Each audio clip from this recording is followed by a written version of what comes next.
This podcast is brought to you by Colgate Total. We take oral health as seriously as you take sports. That's why Colgate Total Active Prevention uses advanced technology to help prevent oral health problems like cavities and gingivitis before they start. It's clinically proven to provide 24-hour antibacterial protection with twice daily brushing after 4 weeks of use. So get a winning routine and prevent oral health problems before they start. Shop Colgate Total Active Prevention at a retailer near you. They say everything happens for a reason, but I suspect everything happens for a Reese's. Like this commercial break. Did you need 15 seconds away from music or 15 seconds to eat a Reese's? Perhaps it's true. Everything happens for a Reese's. We've got another great episode. Kylie was doing her part in this one. Nice. Thanks, Kai. She did not do this against the Eagles game against Dallas, so we can all blame Kylie for that one not working out. Do we owe Jerry an apology? Who's we? Who's we? What do I have to apologize What did we for? ever say about Jerry? They f***ing sucked. He fixed it. It was all part of the plan. So good job. What do we owe an apology for? How about those Giants in the Jameis Winston show? What is outside but we inside mean? Explain it to me. It's like out of the house, but we're in the dome. It doesn't matter what he says. It's just the conviction. Talk your shit, Shedeur. Let's go. Cleveland's been waiting for this. Well, the broadcast caught this moment between you and Kareem. Brothers got a hug. I love a good hug. What is the process for getting ready on a short week, Trav? Buckle up. Welcome back to New Heights, ladies and gentlemen, boys and girls, a Wondery show brought to you by Adobe Acrobat Studio. That's right. If you know Adobe, you know what Acrobat Studio can provide you. We're your hosts. I'm Travis Kelce. This is my big brother, Jason Kelce, out of Cleveland Heights, Ohio. University of Cincinnati alum, Cincinnati. Gone. We couldn't get it on senior night, man. The BYU Cougars came in and got a 26-14 win. But I'll tell you what, man. Shout out to the seniors, man. You made this year fun, man. Finish strong. We got TCU, I believe, down in Texas this weekend. So got to finish this thing strong, baby. Did you see the Big Noon kickoff at Nippert? Big Noon Big Noon. What? Yep. Big Noon kickoff. You didn't see it? My guy Mark Ingram up there last year, he trucked the Bearcat, so you got to say hi. You got reacquainted with our mascot, Bearcat. Yep. Dude, this fast is fucking me up. Yep. Skyline Chili was giving out free samples about how much you wish you had Skyline Chili right now, Jason. I would fuck some Skyline Chili up right now. Subscribe on YouTube, Wondery Plus, wherever you get your podcasts, and follow the show on all social media at New Heights Show with 1S. Jason, why don't you tell these fine people that are tuning in what we got coming up? 92%ers, we've got another great episode. Trav's in a great mood. Chiefs come back in Arrowhead. First single score win this year. Big one for the Chiefs. Eagles lose to the fucking Cowboys. Let's start off with what we always start off with, and that's new news. New news. Yeah, new news is brought to you by American Express. I don't know what I did with that card. Hey, found it. New news is brought to you by American Express. If you missed our guest episode with Aaron Andrews and Carissa Thompson, go ahead and check it out. It's getting rave reviews. Oh, I haven't seen something get this many good reviews since the first iPad. I mean, it is iPod. It is getting very well liked. Such a fantastic episode. Thanks, everyone. I love the prank calls and calling card story. That brought us a lot of memories back. Awesome interview, everyone. Ooh, this is like the Kelce sisters. They could all be siblings. We can play in this fantasy world. This episode is one of the favorite episodes of all time. I admire Aaron and Carissa so much. They've inspired me to become a sports broadcaster myself. Nice. And I really respect everything they already did to give women a voice in sports. That's dope. Could not agree more, Natalia. Would somebody check the space of origin on Natalia? I'm not buying this. This is somebody from... It just discredited it. You're sick. We also got a Black Friday deal coming out from our friends at Homage. You can get all New Heights merch, 20% off, including the shirts inspired by our time at Cincinnati. That's right. You can have the creepiest photo ever captured of Jason Kelce. And not a terrible photo of myself, but not the most flattering either. Isn't there like a bad guy in like some sci-fi movie that's got like his hair slicked over and it's like shaved on the other side of it? I'm trying to think of that movie. Shaved? That's the one. Thank you. Thank you very much. Yeah, that's who you think you look like? Bro. just a heftier version. Come over is definitely there for sure. Black Friday, Cyber Monday promo starts today, Wednesday, and runs through Monday, December 1st. Last reminder, New Heights will be at the link. That's right. Eagles Black Friday game against the Bears. Thursday night football crew coming into town. It's going to be a fun one. Official tailgate starts at 11 a.m. in Lot K. It is free to enter. I don't know how many people we can admit or how many people will show up, but we do know we are going to be drinking, eating, and having a gay old time. That's right. We'll have food, merch giveaways, a photo booth, the DJ games, and, of course, a belly bucking competition. They've allowed us. Oh, yeah. I never thought legal was going to approve. I never thought legal would let this happen. Thank you to the legal team at Wondery.com and whoever's doing it on our behalf. We've already picked a vetted contestant, so you can't apply, but you can witness the festivities. If you want to see mostly fat guys rub bellies into each other to see who can win some type of prize that we have yet to determine, if you want to show up and see these bellies get bucked, see you in Lot K on Friday, you fucking Birds fans. We're going to have a fucking blast. Here we go. That wraps up New News, brought to you by American Express. Before we wrap that up, Jason, do we have rules for this to the belly button? Well, you can't use your hands. Can't use your hands. Most of the clips I've seen of it, they are either holding their hands behind their back or grabbing their belt. Belt sounds like you could get a little bit more. I feel like as long as the hands don't become disengaged into the front, they have to remain, they can't be used in the pushing. I think they need to be behind the back.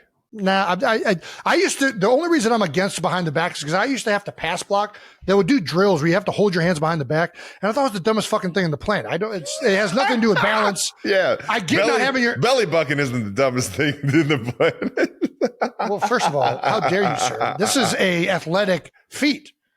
But yeah, I just don't like the concept of holding my hands behind the back. The only clips that we've seen are from like the 80s. Don't change topics. For football, holding your hands behind your back and doing a drill that you don't do in the actual sport is stupid.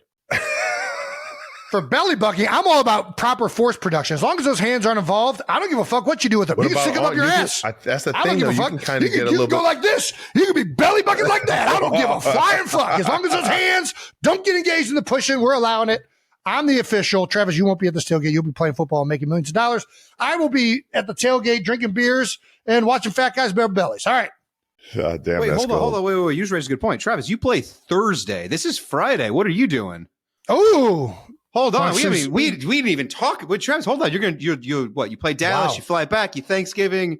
Friday. Yeah, I'm looking at your calendar here. This seems pretty open to me, brother. Wow. Putting them on the spot. I can get you a Southwest flight real quick if that's what you're into. Putting them on the spot. I got a referee uniform. If I can make it, I'll throw on the uniform and bring a whistle. Oh my. Dude. People don't get your hopes up. I would surmise that that's about a 0% chance, but it is fun to think about. All right, Travis has done this before. That means a no. Yeah. Bold topics to wrap up week 12 in the NFL, baby. Bold topics brought to you by Gillette. That's right. We got so much stuff from Gillette. It's amazing. Look at this stuff right here. Oh, wow. Look at that. Oh, yeah. Oh, yeah. Jason, you could shave those grays right off your face, man. Oh, yeah. The best a fan can get. All right, now, Jason, why don't we get into a little Chiefs football? Let's do it. Chiefs 23, Colts 20. Trav? How's it feel? Overtime football, a little free football for the fans, baby, up at Arrowhead. Gotta love it, man. And we finally fought a close battle and came out victorious. We haven't had any close games that we've come out on top yet this year, and that's kind of been our MO over the past few years here in Kansas City, is that we always find a way. And this one felt like classic Chiefs football, baby, where we just stick together, we keep fighting, and we find a way at the end. The defense came up huge against what feels like a high-powered offense, man. I mean, they got playmakers all over the field. Obviously, Jonathan Taylor at running back, absolute stud. Wide receivers, tight end is a stud. So we were thinking we got to put up a lot of points, and our defense showed up, man. That still doesn't take away from the fact that we got to put up touchdowns instead of field goals, man. And we got to end that game in regulation in the future. But proud of how the team stuck together and found a way to get a win, baby. It was fun to watch. You guys were rolling for most of the game. Like you said, you just couldn't get in the end zone in the first half, have to settle for 9 points. Big Getty touchdown comes off of the board on one of them. I keep telling you guys, will you please fucking put the tush push? It's a cheat code, Travis. Just put the tush push in and we will get rid of these red zone issues. I don't want to put that play in. Well, I guess you don't like scoring touchdowns. Have fun kicking field goals. You jag off. All right, statistically, this was a blowout. First down, Chiefs 33, Colts 10. Total yards, Chiefs 346, Colts 255. Total plays, Chiefs 91, Colts 50. Should we start with the moment the game turned? When was that? Apparently, according to this rundown, the start of the fourth. Chiefs down 11. Inside the red zone, Kareem Hunt fumbled, and the ball was recovered by the Colts at the 6-yard line. He ended up with over, I think, 120 yards a great game. In total offense, but that one fumble is going to kill him. And knowing Kareem Hunt, I mean, my guy's a fearless competitor, man. He was fucking pissed at himself, and how he leads this team, not turning the ball over, is something he takes a lot of pride in. So he was pretty hard on himself after that one, but we got a huge stop by the defense, got the ball back, and started to get some things going on offense again, baby. Nice. Well, the broadcast caught this moment between you and Kareem. It was very heartwarming and lovely. Yeah, brothers got a hug. I fucking love a good hug. Sometimes when you feel like you let the team down, you can get even more uncharacteristic, feeling like you got to do more than what you've already been doing. And he was running the ball amazing, and Kareem's a fantastic player just by showing up to the fucking ballpark and giving it his all. So sometimes you just need to give him that reassurance that we need you going forward, brother. Like Put that shit in the past. Let's keep this thing moving. Yeah, I mean, it's not like Kareem has had like a major issue with fumbles. Like, I think that like when it's a guy that's like had a bunch, then it's kind of like, I couldn't tell you the last time I've ever seen him fumble. Yeah, like when it's a guy that almost never does it and is super accountable, great dude. I feel like it's always like hey, we got your back, bro. We're gonna get this back. And is that kind of the sentiment you were trying to? 100%. You can see he was fucking pissed, and sometimes, like I said, you can get uncharacteristic when you get the emotions high like that. He's even in quotes saying, I had to just think positive, and when I got the ball, I was going to run pissed off. that's a big angry dude. When he's running pissed off, man, that's I want him on my team. Yeah. And it was and that's exactly what he did, and he ended up finding a way to get in the end zone, and he cut it to 3 points. Yeah. And he finished the game with 30 carries for 104 yards and a touchdown. That's the first 100-yard rushing game for a Chief this season. That's crazy. The Chiefs defense, after the Kareem Hunt fumble, with 14:56 in the fourth quarter, 4 possessions, 12 plays, 13 yards allowed. Held Jonathan Taylor to 58 yards, and that's the big kicker right there, man. You can't be one-dimensional against Spagnuolo.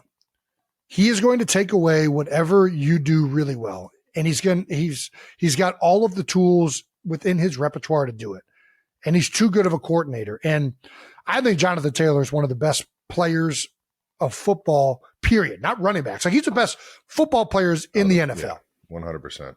And Spags did a tremendous job scheming that stuff up. The players did a tremendous job of executing it. Nick Bolton, Chris Jones came alive. Drew Tranquil with a huge third down there towards the end of the game. They did a great job of, when the game's on the line, and this is very Spagnuolo, of pressuring the quarterback and making him try to make quick decisions in critical moments.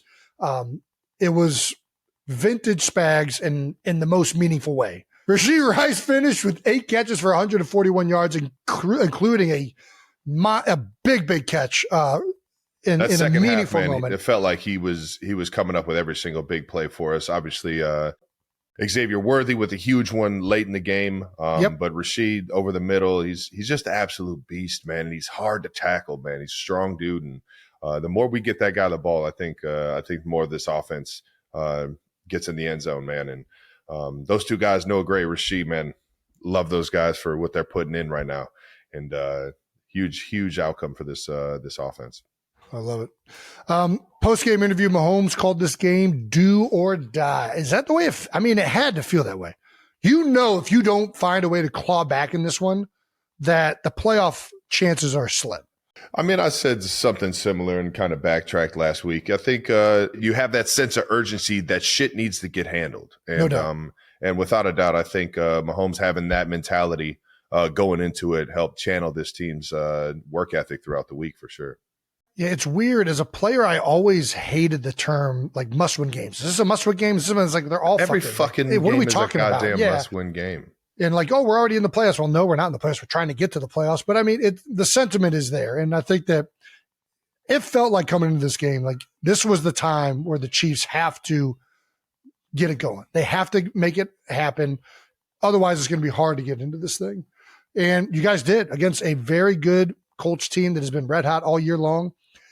I feel like this. I don't know what you guys are like in the locker room right now or after the game, but we had a big win against the Giants in 2017 with like a walk-off field goal. Is there anything about the mentality of just getting this first one, especially because you guys have been 0-5 in the one-score games, right? Like, yeah, that's I don't want to play it up too much, but like sometimes just getting this going, like, how does that feel as a team? We had lost 2 in a row, man. Yeah. Like, things were, I don't want to say they were stale, but it's like kind of like guys are waiting for, somebody to take this thing over. Guys are waiting to get over the hump. They're trying to find out, their role and how this thing is going. Do we, losing fucking sucks. And that brings a tough mentality and a tough, energy into the building. Like everyone gets a little bit more, focused on their routines and how they can be better. And you're not necessarily just coming into the building loving what you're doing because you got shit you got to fix.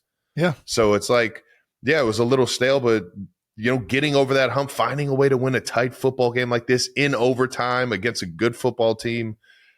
The fucking vibes in the locker room were epic, man. It was like, finally, baby, we're back. We're back on track. Let's fucking keep this thing going. Let's keep this momentum. Let's keep this energy and how we're attacking the week and attacking these games and how we're fighting together, man. And it's a good feeling, man. Yeah, man. I had to imagine that felt really good. You got another tough one coming up this week on Thursday against the Cowboys. Kylie was doing her part in this one. Not watching the game. That's right. She turned her back. She did this at an Eagles game earlier this year. I remember, yeah. Worked like a charm. Nice. Thanks, Kai. She did not do this against the Eagles game against Dallas following the Chiefs game. So we can all blame Kylie for that one not working out. Also, some UC boys at the game. Who was at the game? Well, Sauce Gardner and Alec Pierce. Oh, yeah. Talking about the guys on the Colts. I was talking to Sauce before or after the game. I was like, I finally got my one-on-one with you, dog. That's all I wanted. I just wanted one. And the ball went like to the field and it was. Were you open? I felt like I kind of got open. Oh! I'm just saying, I think Pat, if he would have came back to me, we would have had a completion. That's all I'm going to say. All right. No, man, I had so much respect for Sauce, man. I fucking love that guy. Got a lot of respect for Alec Pierce too, man. And what they were able to do at Cincinnati, but also what they're doing in the league, man. It's got to be cool to play with a college teammate in the NFL, man. Big game this Thursday on Thanksgiving against the Cowboys. Down in Jerry's world, man. Yeah, the Chiefs going back to Dallas, man. They were once the Dallas Texans. Do you know that, this organization? I did know that, actually. Yeah. It's Lamar Hunt created the Chiefs or this organization down in Dallas during the AFL days, and actually, I believe right before the AFL days. I don't know. I think the only reason I know about the Dallas Texans is because of a throwback that Barry Rubin hooked you up with. Oh, nice. That's the only reason I even know that. Dude, that's a sweet jacket, too. It is a sweet jacket. Yeah, their logo used to be the state of Texas. Yeah, whatever. You should do whatever you want. Yeah, so we're headed down to old Dallas, Texas to play a little Turkey Bowl, man. How about it, man? What's the first Turkey Bowl you remember? Turkey Bowl? Like going out with ours? Dad? Yeah. I was about to say Turkey Bowl is more family, right? Mm-hmm. I don't remember the one that I really remember is one year we went all to Canterbury. I was going to say that's the one I remember the most, and it was like it was fucking like snowing ridiculous. Yes. It was, who was with us? I don't even remember who we went with. I have no idea, either, right? Dude. I feel like I remember it was two-hand touch because it was boys, girls, and different ages and everything. But Dad let us play tackle. No, Dad would never let us play tackle. What are you talking about? He would let us tackle each other. That's what I'm saying. Yeah, he was like, you two could play tackle. That's the one I remember right away. Yeah. I don't know why that's the one that sticks out. I feel like there was one at Roxborough too, the middle school. Yeah, for sure. We did one at middle school one time, but you knock that out in the morning and then enjoy some football and some holiday games in the afternoon, baby. The best. It's the best. Trav, you haven't played in Jerry World since 2017. It's Mahomes' first time playing in Dallas. Yeah, a little homecoming for the big guy. Did Mahomes grow up a Cowboys fan? I believe so. That's a Pat question. I know he grew up a Rangers fan and a Mavericks fan, so I would assume Dallas Cowboys were a part of that. Cowboys undefeated since the trade deadline. That's a big one. 2 games. Do we owe Jerry an apology? Who owes Jerry an apology? Who's we? Who's we? What do I have to apologize What did we for? ever say about Jerry? I never said anything about Like Jerry. society at large. I feel like the man got laughed. I feel like he was getting laughed at a little bit. They fucking sucked. What are we talking about? Their defense was horrendous. He fixed it. It was all part of the plan. So good job. What do we owe an apology for? Hey, your car doesn't work. Oh, I went and got it fixed. Oh, we owe you an apology for saying your car was fucking broke down and didn't work on the side of the road. I don't know shit, an apology. Putting questions in the doc. We can just move on. We owe Jerry Jones a clap of approval. And there you go. Okay. Listen. All right. Here we go. Hey, little clap. The moment I'll say this, and I'll stand on this, and I think the guys will back me. The moment they traded for Quinnen, I was actually like, there was a lot of other names being thrown around, right? Max Crosby, Trey Hendrickson, like they thought they were going to. Everybody, the word, especially when Jerry said we were going to make a trade, I think everybody was expecting an edge player to replace Micah. When they said it was Quinnen, immediately I thought this is better for that defense because for years they have lacked the raw, like just man strength, big power. In the heart of that defense, they have lacked that type of presence. And Quinnen brings that. And they got it a little bit with Kenny, but now with all 3 of them, they definitely got it. And I don't think that, Osa's a great player. And I said this a little bit on Monday night. Osa's similar to the kind of player I am. Where like, I can do really special things, but I'm not like that freaking Fletcher Cox. I'm not like that Brandon Brooks, right? I don't, that's not my stature. You need a guy like that. And that's what Quinnen brings. And it's, right away, it's been apparent in both of the first 2 games in Dallas. And now you're seeing Osa and all these other guys starting to play better just as a result of that. Now, that defensive line is humming. We saw in the Eagles game. We'll comment on that. They still got some issues in the back end. I just think for moving forward, this is a great piece to build around. I think it's a great move by Jerry. I don't think I owe him a fucking apology, but I'll say great fucking job. George Pickens might be the most underrated offseason move. You know what? When Pittsburgh got rid of him, I was like, man, there's got to be something behind the scenes because it's like, how the heck do you let a guy that gifted get out of the building? He essentially got him for a 3rd round pick. I don't know. I think it's a 1 year, and then they got to renegotiate him this year, right? If they want to keep him, is that what it is? I'm not up on the contract stuff. When you got 2 certified dogs like George Pickens and CeeDee Lamb, and a quarterback like Dak Prescott throwing that thing around. The offensive line has been retooled a bit. Their offense is very, very good this year. Yeah. Short week. What is the process for getting ready on a short week, Trav? Buckle up. There's nothing you can really do about it. You don't get very much practice. And for a lot of walkthroughs. For a defense like the Cowboys, man, you got to put a great game plan together because they got guys that can disrupt and make your life miserable. So. Yep. We got a great game plan. Obviously, we got to key in on a lot of the details and a lot of the small stuff that you don't get a lot of practice on, and be ready for the opportunity, man. But it's not the easiest turnaround having to play 4 days later in another city. But it's going to be a fun one, man. I'm excited, man. Thursday, Thanksgiving, Turkey Bowl game, man. I've been sitting at home watching these games my entire life, and now I get a chance to go out there and play for some turkey after it, and against a great team, man. What a great challenge. Are you going to be able to see into the Post Malone halftime show? Post Malone's doing a Thanksgiving halftime show. Nice, man. Shout out to Post. I don't know why I'm asking you. You're not going to see a fucking second of it, but I might see like the tail end of it from like the tunnel as we're getting ready to go back out there. But for the most part, I'll be trying to figure out how to attack them on the second half. It was My Cause, My Cleats this week. Do you want to give a shout out to Operation Breakthrough? Yeah, shout out to Jeremiah, everyone over at Operation Breakthrough in the Ignition Lab for putting these things together. I saw they used a little bit of the 3D printing and for some of the tags on the laces, and they were using nice. They were using paint on the actual creation of the cleat. Giving a big shout out to the Ignition Lab and what it means to them and everything. And on top of that, they gave me a book bag that the cleats came in. Yeah. And everybody at the Ignition Lab signed it, and it's pretty cool, man. I'm gonna have to put that up here and showcase it. Obviously, they're still up at the facility, or I'd show you guys, but I'm an idiot. But thank you guys for showing some love for My Cause, My Cleats. And I was going to wear them throughout the game, but they were so cool, and the paint started chipping a little early in warm-up. So I switched them up before the actual game. Operation Breakthrough is one of the most special things Kansas City has. I think it's awesome what they do, everything over there for not just the kids, but the community. And to highlight it is a great job, Trav. Well done.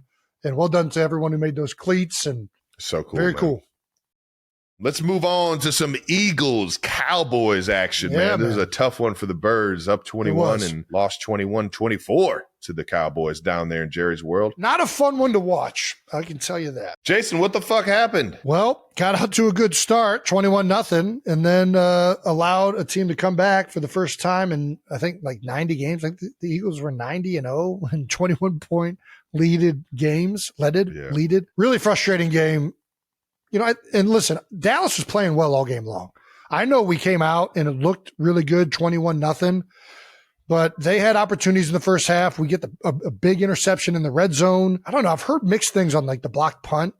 So they end up tipping a punt and running into the kicker and getting a personal foul, which it shouldn't be a penalty, and everybody was pissed off about.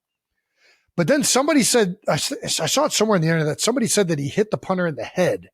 So it still would have been a personal foul. Well, yeah, I don't think you can hit him in the head. I don't know if that's accurate. I don't even remember if he hit him in the head or not. I just saw that on the internet, so I'm going to take it at face value. Either way, there were some weird things happening in that first half, right? Yeah. CeeDee Lamb had a bunch of drops that I think the Cowboys offense, you know, we were doing a good job of keeping them out of the end zone in the first half, and they eventually got going, especially once our secondary got banged up, right?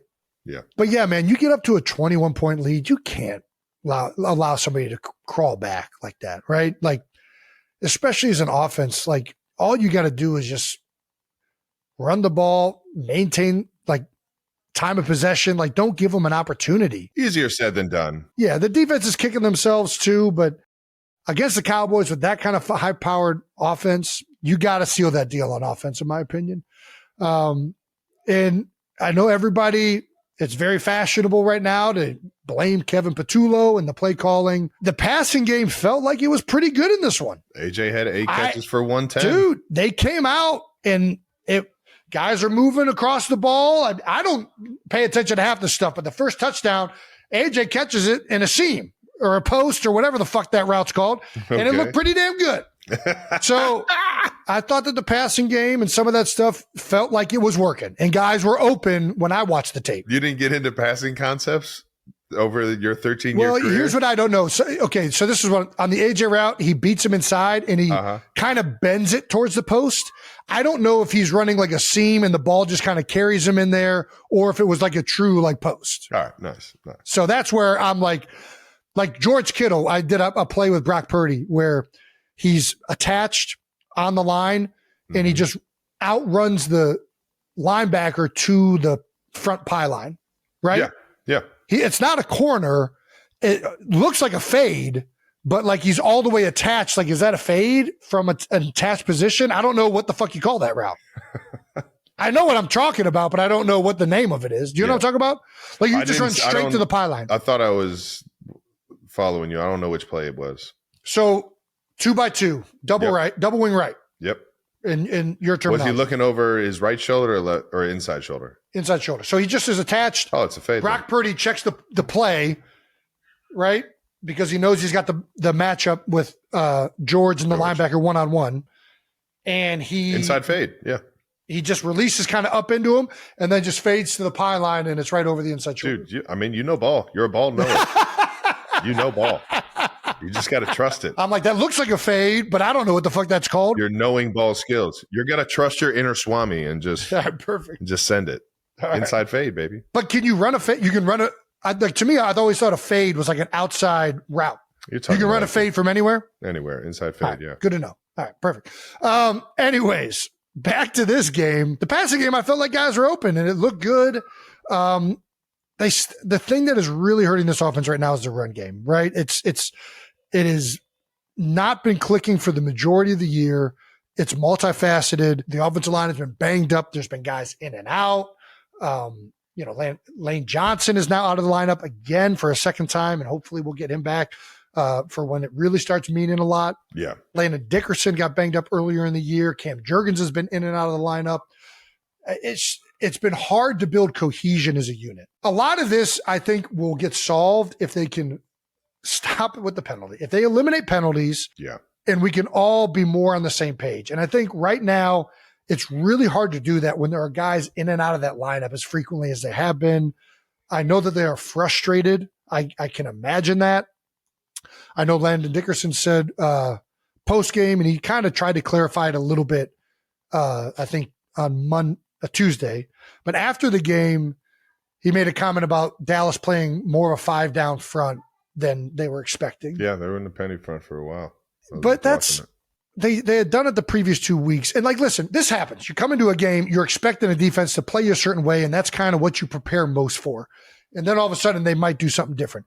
It ain't like they came out and ran like a 3-3 stack with like a monster rover safety. Like they played a fucking bear front. Like, what are we talking about? This ain't the most complicated fucking thing on the planet. You're talking. You played Vic Fangio. You know how to block a fucking 5-down front with 2 linebackers in the front. Like it ain't like this isn't the most complicated thing. We've all played against these kind of defenses. Yes. They played really good. Quinnen Williams was very good up front. Yep. Like he was the first week. He made multiple plays, especially early on. Osa had a couple really good plays as well. They moved the front, right? They did some good things defensively. I got to give Eberflus credit. I thought he had a good game plan coming in. They moved the front. The Eagles didn't handle it as well as I would have hoped. But that is probably the best interior defense in the NFL now. With the addition of Quinnen Williams, Kenny Clark, and Osa, I don't know that you can point out a more well-rounded, robust interior defensive line. You got those 3 guys out there at nose and 2-3 techniques. We need to run toss crack or something. It's going to be hard. Yeah. And they know you want to run that stuff. So they tried to get to some of that, and I think they played it well.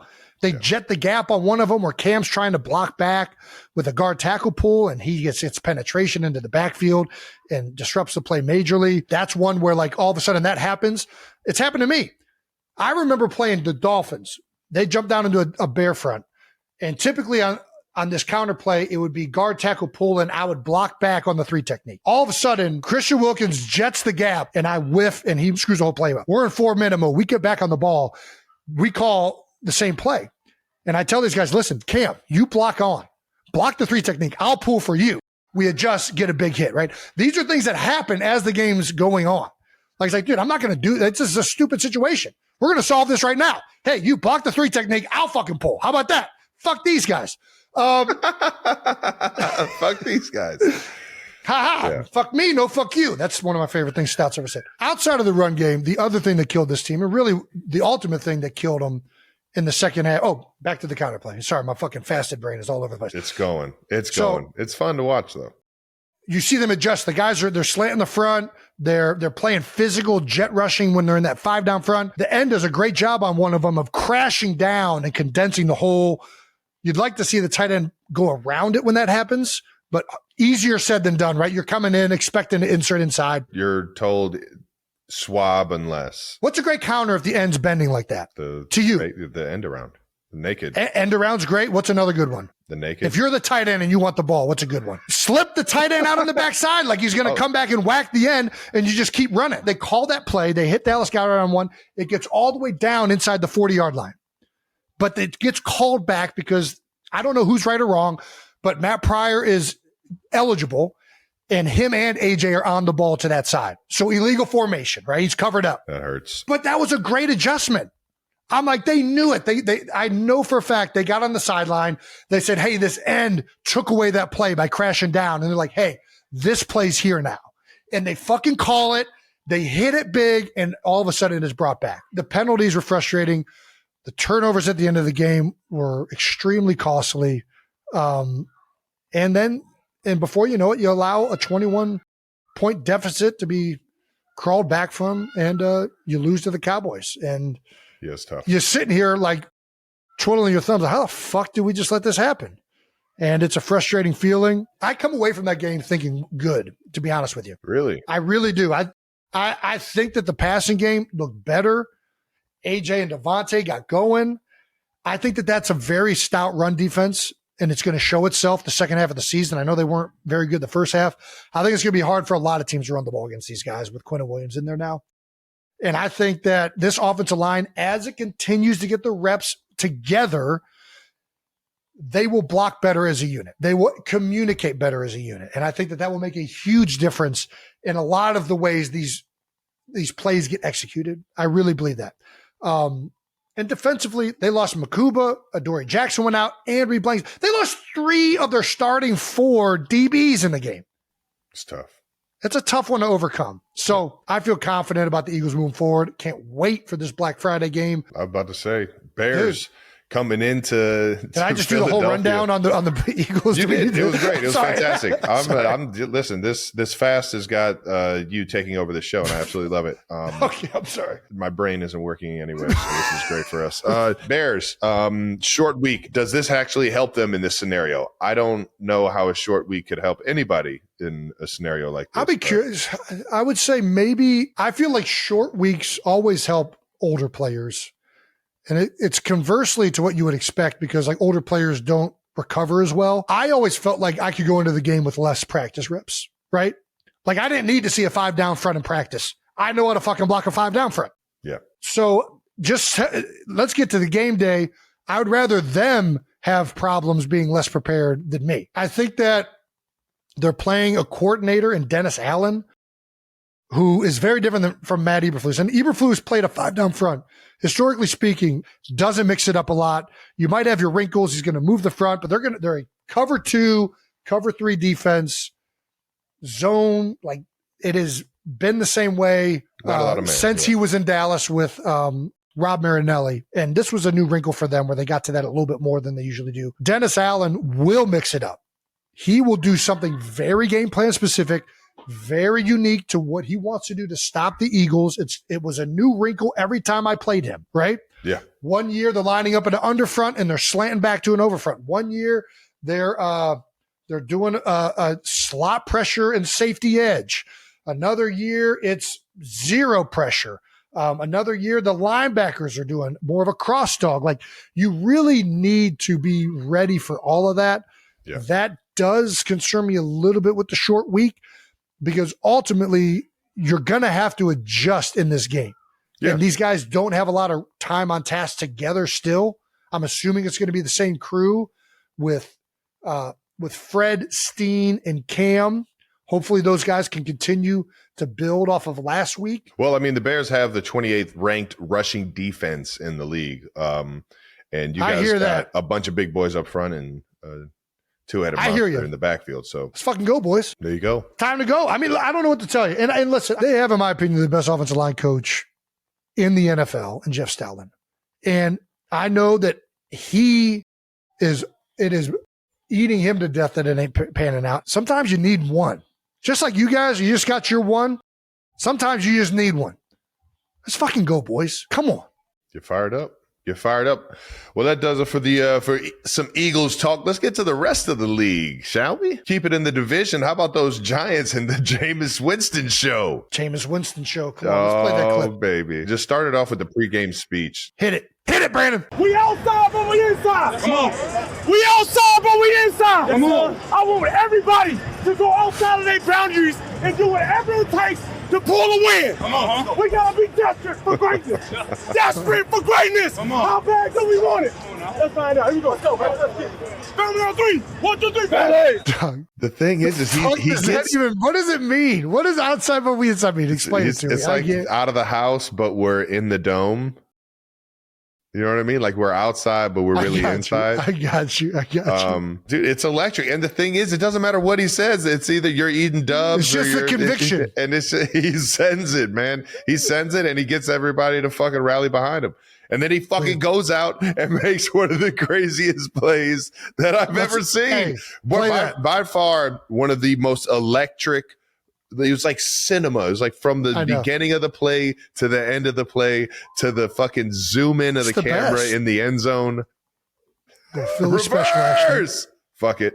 First of all, great play by the receiver to double back and get the ball to him.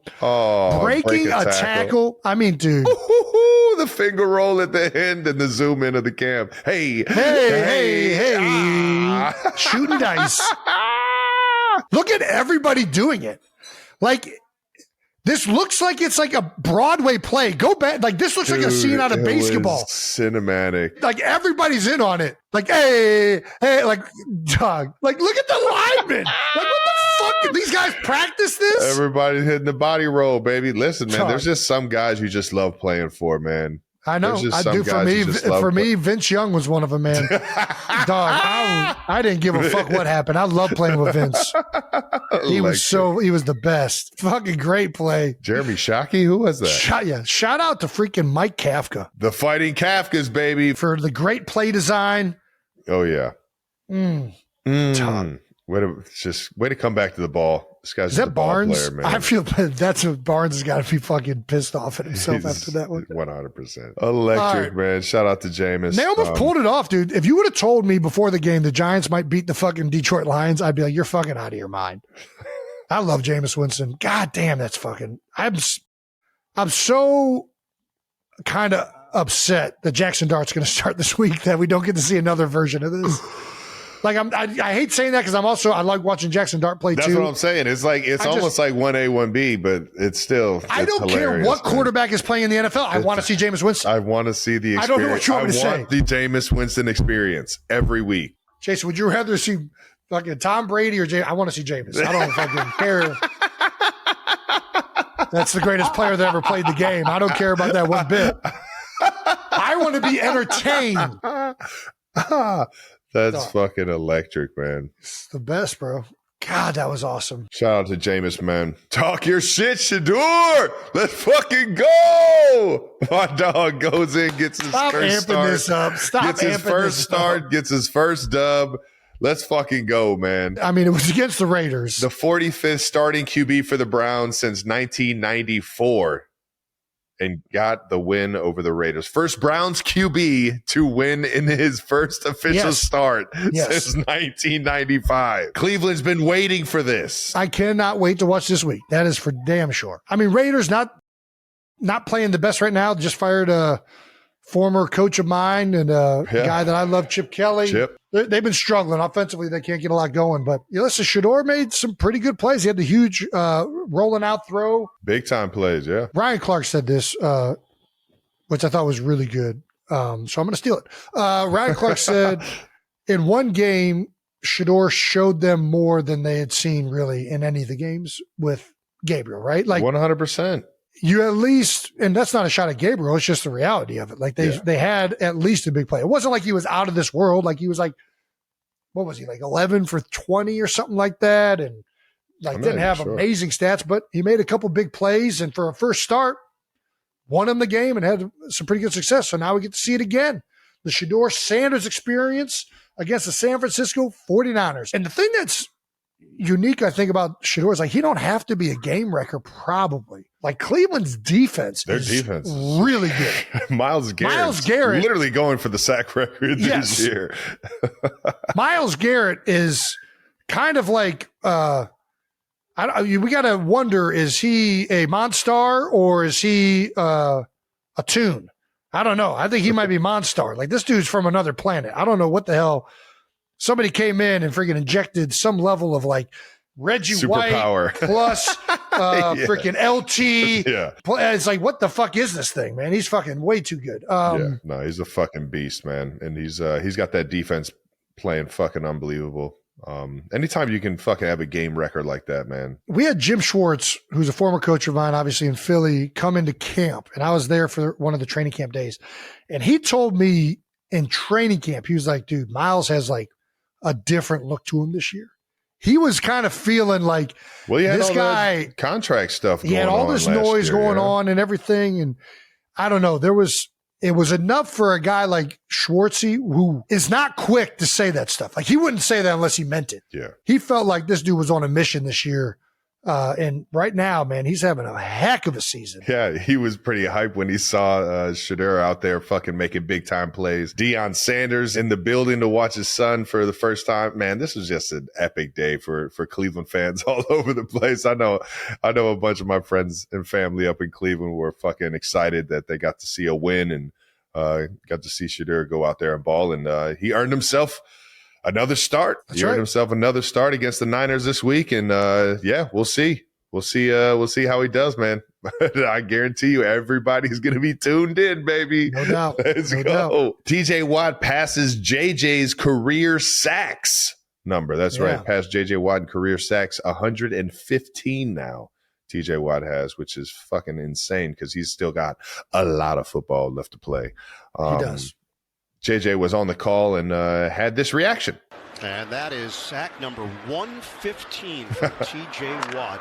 Well, that's it. I'm going to put the pads back on because this is preposterous. I'm going to put the pads back on. This is preposterous. Knowing JJ, I'm betting that was a very sarcastic tone. Oh, 100%. You know, JJ, I'll say, I think up until a certain point, I still think JJ probably had the sacks up to a certain point of his career. JJ's career kind of slowed down once he started getting hurt. I don't know if that's fun to say or fair, but before his back and some of the groin stuff he had going on, nobody could block that motherfucker. Are you kidding me? In like a way that he just ruined games. He was talking about Myles Garrett, dude. He had guys seeing fucking nightmares. What? Yeah. That dude could fucking hit a goddamn backdoor gap like nobody. He would backdoor you, then he would jet it, then he'd go right through you. It was like, man, this guy's got a three-way go, and I don't know what to do. Lane, we played the Texans one year, and Lane Johnson, after the game, said, I feel like there was just a big great white shark around swimming out there, and he's wearing a number 99 jersey. Especially when he had that fucking the brace, man. That fucking elbow brace, dude. Shit's like a cheat code on a guy that already looks like Mr. Incredible. It's fucking ridiculous. If you could take over a record from your brother, what would you want it to be? What records does Jason have? I don't have a single record. I got some Buns records. I think I probably still have more games than you because you missed your whole first year.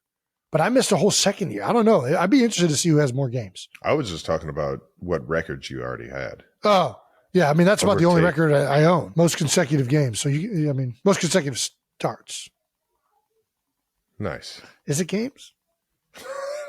Who knows? Yeah, well, that was a fun question. Anything else we want to hit from week 12? Well, time out. I would take my brother's record. I would take Travis's. Ooh, which one would you want? What's the best Travis Kelce record? This is where we got to have a list. I feel like the playoffs are the only ones that I actually care about. Ooh, playoffs. Most receiving yards? You passed Jerry Rice last year on that, right? Or you still got to get him this year? No, I did not. I think I passed him in receptions, not receiving yards. I think I'm still fucking 600 yards back on the whole receiving yards. Jerry played for a long time. He did. And he played a lot of playoff games. And he won a lot of playoff games. Yes. What's the Travis Kelce record that I want to have the most?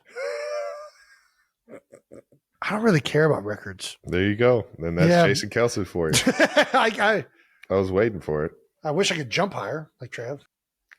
I wish I could dunk a basketball. Yeah. You're hilarious. Anything else we want to hit from this week? Got a dick punch. Guys do strange things every single day on that field. I saw George Pickens got tackled by his dick. It's a very strange sport. I feel like punching somebody in the dick isn't strange at all. No, Pickens got tackled by it. Pickens got. Oh, gotcha. Sidney Brown got in there and yanked it down. Yanked it down. I wish I could get tackled by my dick. There ain't no way that's happening. Ooh, they go for the dick tackle and they whiff.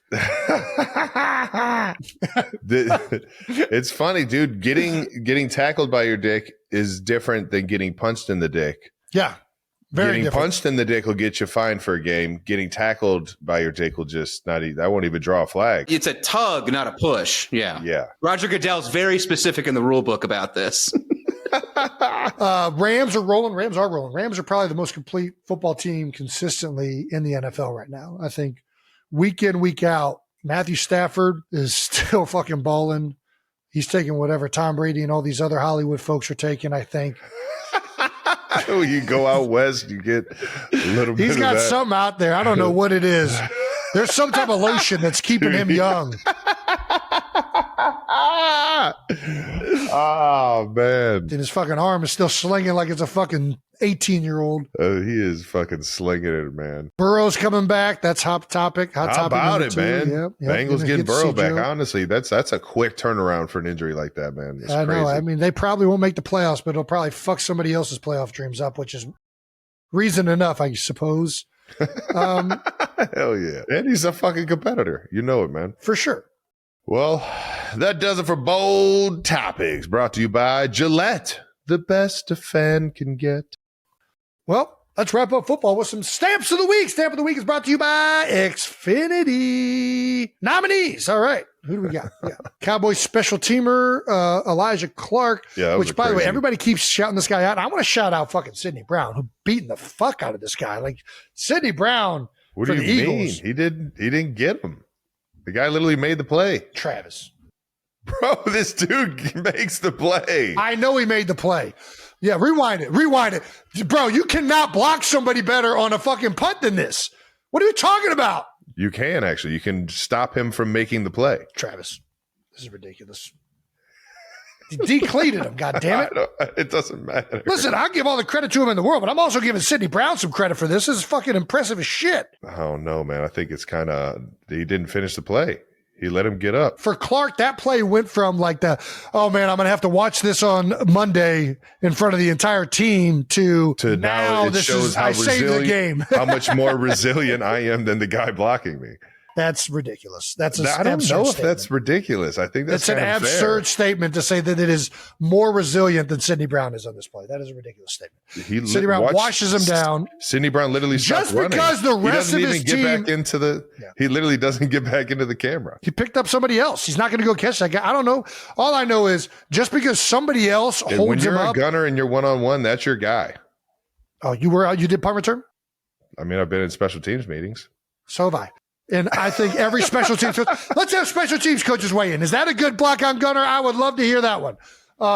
Initially, yeah. Everybody knows there's 3 phases to a play. There's the start, there's the do your job, and then there's the finish. I got to see the finish. If I'm the special teams coach, I'm screaming at every other person on the punt return team for not doing their job so that the runner didn't fucking hit it 1,000 miles an hour while Clark was on his ass on the ground. What are you talking about? Just because it gets held up by other people after you just deplete a guy. If everybody on this punt return was doing that, they'd be scoring a fucking shit ton of fucking touchdowns. What are you talking about?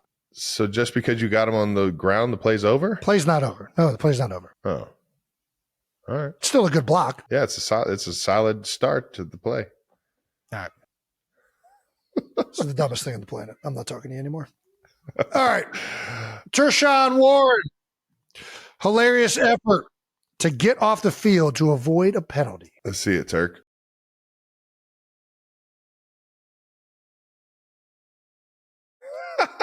Turk, man, this guy's crazy. I mean, he's just. I miss my guy, Turk. Man. I do love the effort. Troy Aikman had great commentary on that. He said that in baseball, when you run, they tell you not to slide. It slows you down. Yeah, kind of run through the bag.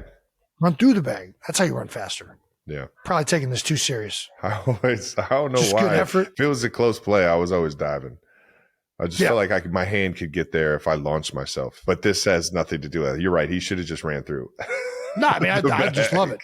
I just love it's funny as shit. Devontae Adams set the record for most career 1-yard touchdown catches with 15. Man. Pretty cool. Oh, it passed Travis Kelce for the 4th most receptions through a player's first one. These are some LeBron stats. Jesus Christ. Yeah, but records and stats nonetheless. Arch Manning became the first SEC quarterback with a passing touchdown, rushing touchdown, and receiving touchdown in the same game since Dak Prescott in 2014. Also, is there a bar in Philly where Brandon can watch the Texas game? I mean, yeah, there's a ton of bars. I need like a Texas-friendly bar. I need a Texas-friendly bar. Speaking of Xfinity, you can go to Xfinity Live. All right, thank you. Good plug. It is close to the stadium, very close. Right there. Nearby. Straight over. I do not know any Longhorn bars in Philly. I'm assuming there are. We're putting the word out on this show. We're putting the word out. So we will get some replies on Twitter. This was all bait. Thank you, boys. There you go, Bubba. Chiefs fan Sierra Gesso who was so stressed during the Colts game. She went into labor. Oh, wow. Yeah, there you go. Well, you're welcome. Go Chiefs. Get that baby up out of you. I know you're uncomfortable. All right. That does it for Stamp of the Week. We Brought didn't to you. give out any stamp. I'm giving my Stamp of the Week to Sidney Brown for fucking Clark up. And just because he made a play, I don't give a shit. That's a great block. Show us who you got. Perfect block, Sidney. Great block, though. Just not great effort. Yeah, not great effort. You fucked the dude up and washed him all the way down. And then let him. This is the dumbest thing on the planet. It's such a fucking bad take. It's so stupid. I'm right there with you, man. I don't know how you think that's a good block. Dude. Special teams is all about effort, man. He lost the effort battle. Travis, Stamp of the Week. I don't. These guys. I just. Jameis Winston. Yeah, I'll give it to Jameis. Do Jameis. Give it to Jameis. I'm going to Jameis. He gave us one of the most beautiful cinematic football plays from start to finish on the reverse pass into the camera, zooming in. It was beautiful. Jameis, thank you. You get my Stamp of the Week, brother. And that does it for Stamp of the Week, brought to you by Xfinity. Alrighty, before we get to some Thanksgiving talk, it's time to look ahead to Week 13 with our partners at DraftKings Sportsbook. That's right, we've got an incredible slate of games, so let's build a parlay that's ready for Week 13. Let's Guys, do it. come on in here. What do we got, huh? Hey, buddy. All right. Happy Thanksgiving. Jake, what do we got? Jake, you've been trying to, you're waiting for this line. Jake, I'm so excited about this. We got a Thanksgiving week, so we got to see who's going feast mode and turkey trotting their way into the end zone. We got 3 touchdown picks. I knew you were going to react that exact way, and I couldn't wait for it. We got 3 touchdown picks for Thanksgiving. I'm very excited. Oh, we can tell. We're going to stay away from the Chiefs game. We know what we're rooting for in that game. Conflict of interest. Yes, but Packers at Lions, I think we're going to start very easy with this one. Jahmyr Gibbs, anytime touchdown. About a couple weeks ago on the pod, you guys were like, he moves faster than everyone else. I can't get that out of my head. And every time I watch him, he's just burning someone on the field. So my first pick of the week, Jahmyr Gibbs, anytime touchdown on Thanksgiving. Yeah, I like that. There was a great shot this week of Penei Sewell celebrating the touchdown about 60 yards before he hit the end zone. So, yeah, I love Jahmyr Gibbs. I will say the last time the Packers and Lions played, Packers held their offense in check quite a bit. That was different teams. That was week one. That was week one. Week one, the Lions have evolved. People now. Yeah, I have a mustache now. We're all different people. I'm going to look at Bengals at Ravens, the return of Joey B. I'm going to go with a Jamar Chase anytime touchdown. I feel like Joe Burrow is back. This is one I can get on board. He's going to go straight to his boy. He's like, I know you've missed me. He had a week off for a spitting incident, so he's rested. He's got I'm going to go Jamar Chase. Fresh legs. I'm going to go Jamar Chase anytime touchdown. Jake, what's our third one? All right, last game, Bears at Eagles. Brandon and I will be in the link. We'll be there. We're very excited about this.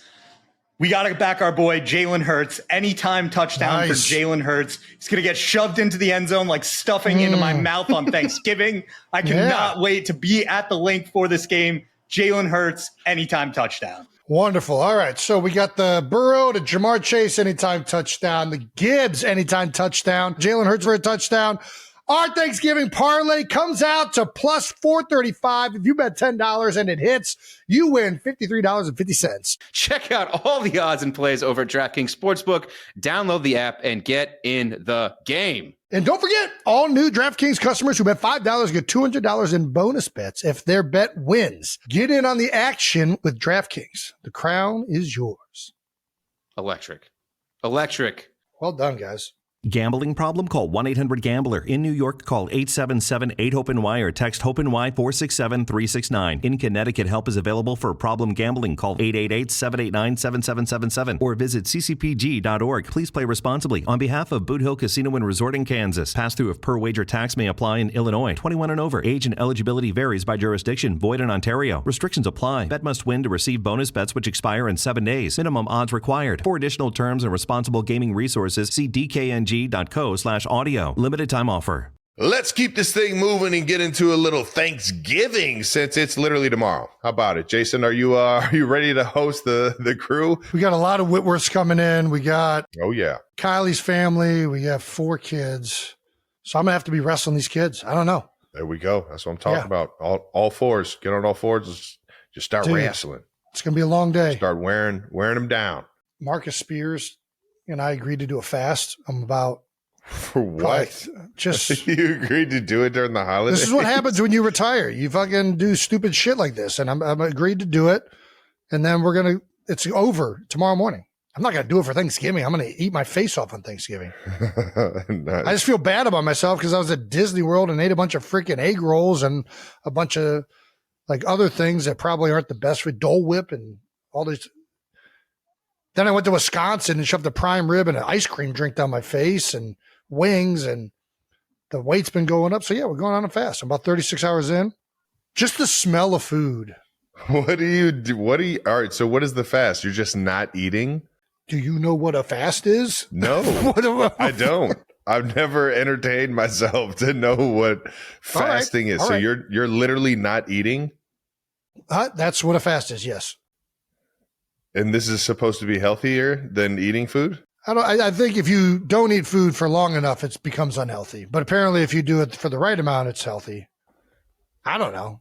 Brandon, Dr. Brandon, can you tell us about it? Yeah.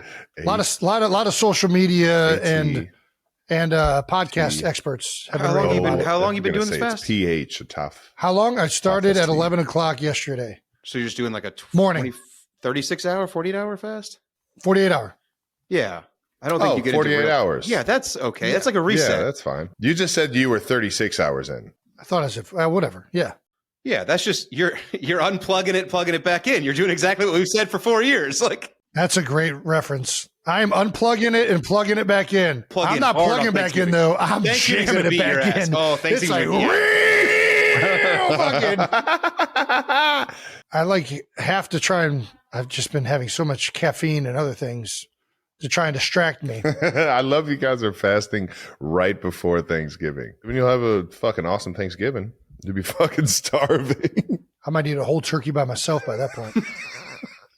Aren't you already the only one that eats the turkey? Just went over this. Nah, when you fry it, everybody eats it. Oh, all right, yeah. Nice. Kylie puts the cranberry sauce on. I mean, her mom and her make a turkey too. I'm just a huge inconvenience on Thanksgiving because Kylie and her mom are making everything. You literally and instead of just like watching the kids, I go next door and fry a turkey with Ed.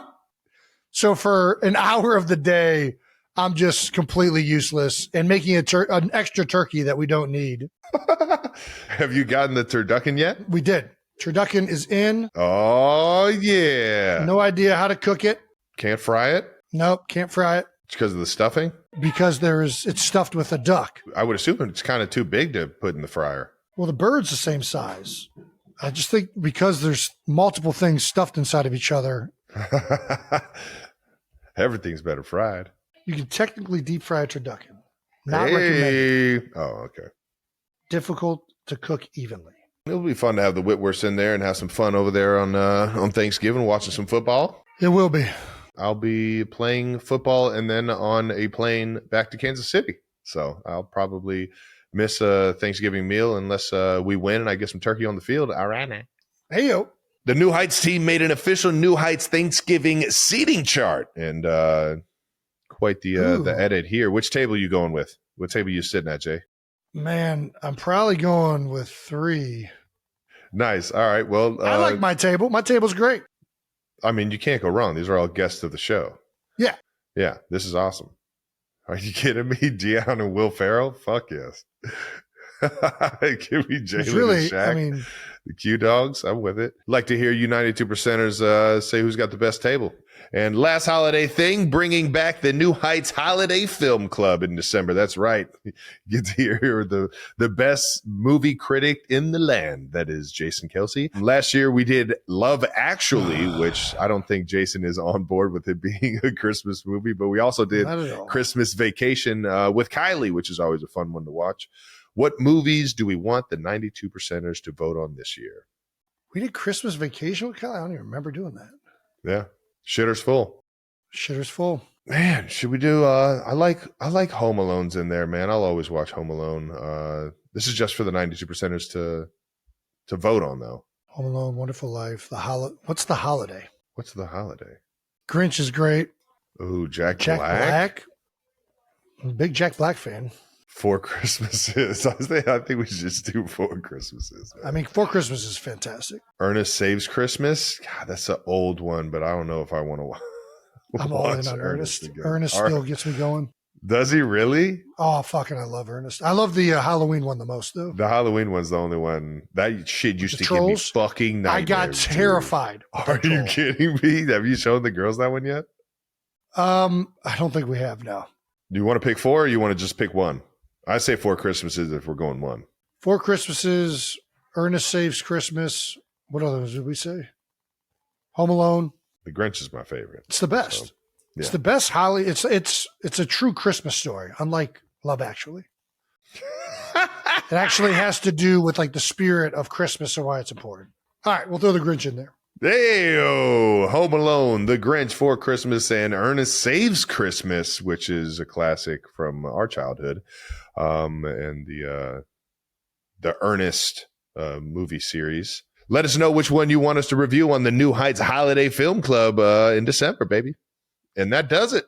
That wraps up another episode of New Heights. If you're in Philly, come see us at the Link this Friday in Lot K for some minimum viable belly bucket. Oh, yeah. Legally that's actually termed? a banger. Make sure you subscribe to the New Heights channel on YouTube and follow New Heights on the Wondery App or wherever you get your podcast. You can listen to new episodes of New Heights ad-free right now by joining Wondery Plus in the Wondery App or on Apple Podcasts. Once again, New Heights, a Wondery show brought to you by Adobe Acrobat Studios. How about it? If you have information, you should put it in an organized application like Adobe. Follow the show on all social media at New Heights Show with 1S for fun clips throughout the week. And thank you to our New Heights production for always making us look way better. And on a short week, making this thing happen really fast. So thank you guys. And thank you to the 92%ers. Happy Thanksgiving. Go enjoy some turkey or some ham. I'm more of a ham guy.